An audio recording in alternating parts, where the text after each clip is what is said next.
Durante os atos de domingo na Esplanada e na Praça dos Três Poderes, muitas obras de arte foram danificadas, a gente tem falado muito disso. Algumas estão desaparecidas, como é o caso da estatueta A Bailarina. Ela foi feita, gente, em 1920, por Victor Brecheret, um nome exponente da arte. Quadros foram pichados, rasgados e até aquele relógio raríssimo que foi presente ainda para a monarquia, que foi destruído. Vamos acompanhar essa reportagem. O dia 8 de janeiro deixou uma marca na história da jovem democracia do Brasil. Mas a invasão violenta à sede dos Três Poderes não teve implicações apenas políticas. Também feriu a cultura brasileira. A gente pode começar primeiro, então, pela estátua do Sesquiate da Justiça, que foi pichada, né?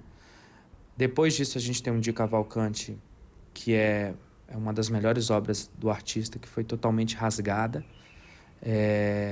E após isso, né, eu acho que como antiguidade, em termos de história, é algo que viu 3 impérios e uma série de mandatos presidenciais, que foi o relógio, né? Foi o presidente do Luís XVI que foi destruído. Essa aquarela é de Di Cavalcanti. O carioca, falecido em 1976, é um dos pintores modernistas mais reconhecidos do Brasil. E só para a gente ter uma ideia, essa obra está avaliada em R$45 mil.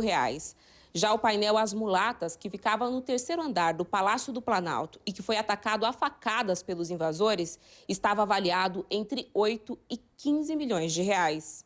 A bailarina sumiu, né? A bailarina foi roubada. Então, assim, essa daí é uma perda irreal. Eu ontem conversando com amigos que também são do mercado de arte, tentando fazer uma corrente para que, se alguém venda, que nós consigamos encontrar, né?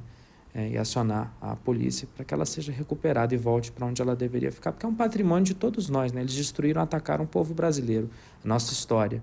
Foi uma coisa trágica, uma coisa horrível. Os técnicos do IPHAN ainda estão levantando todos os bens móveis e arquitetônicos danificados. Tudo que for possível será restaurado.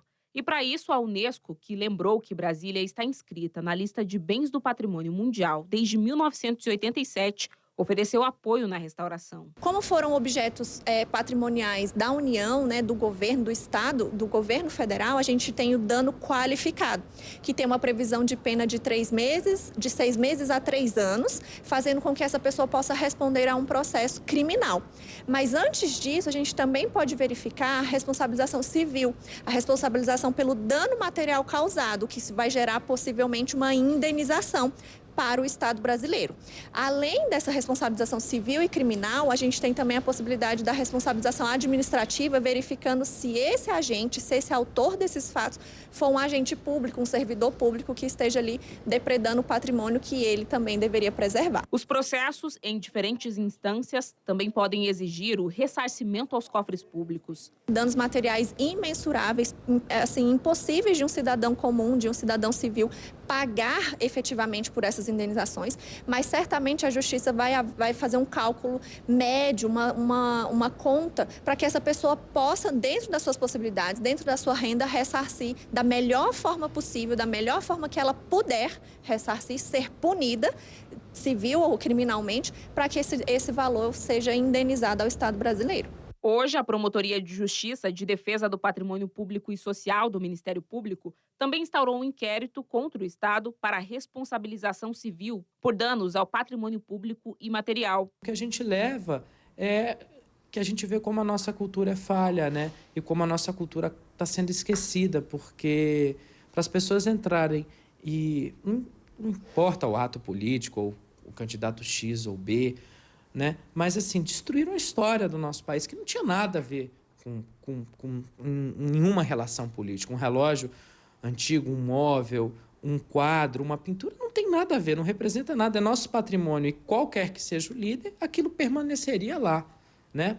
É uma herança do povo brasileiro, então mostra que nosso povo não valoriza isso, né? Infelizmente, nosso povo não, mas que parte da nossa população não valoriza isso e não sabe representar. Isso é muito diferente de você querer um país melhor, né? Você discordar do que está sendo feito não significa que você vai destruir o que existe, porque isso tem mais a ver com desamor do que com amor que faz a gente querer o melhor. Vamos pensar, vamos refletir se as nossas atitudes estão juntando ou estão espalhando. Lembra aquela história que diz assim, bem-aventurados os pacificadores, eles herdarão a terra.